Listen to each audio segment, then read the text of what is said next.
নমস্কার বন্ধুরা, সুজিতের নতুন একটা ব্লগে তোমাদের স্বাগতম। আজ জামাই ষষ্ঠী, তাই তাড়াতাড়ি রেডি হয়ে নিচ্ছি, আমাকে বেরোতে হবে। আমার বাড়ি থেকে ডোনাদের বাড়ি বাইকে মাত্র 5 মিনিটের পথ। ডোনা আর আদি দুদিন আগেই চলে গিয়েছিল, তাই আমাকে এখন একাই যেতে হচ্ছে। পৌঁছেই প্রথম দেখা আদির সঙ্গে। আদি ছিল মাসির কোলে, আমার কাছে চলে এলো। দুদিন ধরে দেখতে পাচ্ছে না বাবাকে, তাই খুব আনন্দ পেয়েছে। এদিকে ঘরে ঢুকে দেখি ডোনা রান্না করতে বসে পড়েছে। ডোনা, সমাপ্তিদি, মা সবাই মিলেই হাতে হাতে সব কিছু করছে দেখলাম। খুব খিদে পেয়ে গেছিলো, তাই যেতে না যেতেই টিফিন করতে বসে পড়লাম। একা একা টিফিন করছিলাম, সঙ্গে আবার তীর্থ এসেও বসলো। তীর্থ হচ্ছে আমার বড় শালির ছেলে। টিফিন শেষ করার পর মা বলল, তাহলে আশীর্বাদ পর্বটা সেরে নিই। আশীর্বাদের জন্য আমি চেঞ্জ করে বসে পড়লাম।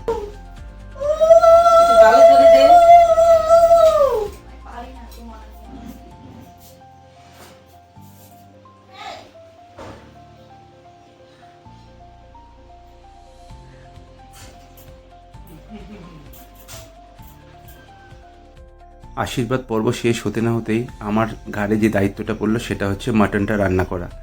তো প্যান্ট জামা পরে করতে পারবো না, যদি তেল মশলা গায়ে লেগে যায়, তাই লুঙ্গি আর গামছা পরেই বসে পড়লাম মাটনটা রান্না করতে। এটা কিন্তু দারুণ একটা ব্যাপার ছিল। আমার মাটন রান্না করতে ভালোই লাগে। ওরা সব কিছু রেডি করেই দিয়েছিল, আমি জাস্ট শুধু খুন্তিটা নেড়েছি আর প্রেশার কুকারের মধ্যে দিয়ে ওটাকে সিটি মেরেছি।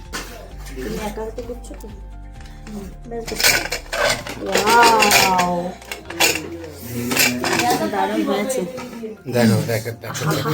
জামাই শ্বশুর বাড়ি এসে খাসির মাংস। ঢাকনাটা সরো। ইচ্ছা থাকা সত্ত্বেও এবারে দুজনে সেভাবে ছবি তুলতে পারিনি। খুব গরমে ছেলে খুব কান্নাকাটি করছিল, খুব কষ্ট হচ্ছিল। তারপর শুরু হয়ে গেল খাওয়া দাওয়ার পর্ব। খাওয়া দাওয়ার পর্বতে অনেক কিছু ছিল। মাছের মাথা দিয়ে ডাল ছিল, 3 রকমের মাছ ছিল, মাটন ছিল, চিকেন ছিল, তার সঙ্গে চাটনি, পাঁপড়, দই, মিষ্টি, স্যালাড, 5 রকম ভাজা, মানে অনেক আয়োজন করেছিল। আমি একটু পেটুকে মানুষ, খেতে ভালোবাসি, তাই বলে এতটা খাবার খাবো এটা অসম্ভব। সবটা পারিনি খেতে, যতটুকু পেরেছিলাম খেয়েছিলাম। তো আজকের মতো ব্লগটা এখানেই শেষ করছি। তোমাদের কেমন লাগলো ব্লগটা অবশ্যই জানিও কিন্তু কমেন্ট করে। আর পাশে থেকেও এইভাবে সাপোর্ট করো, যাতে আগামী দিনে আরও সুন্দর সুন্দর ব্লগ তোমাদের জন্য নিয়ে আসতে পারি। হ্যাঁ, আমার ব্লগগুলো কিন্তু এরকম ঘরোয়া ব্লগই হবে। টাটা।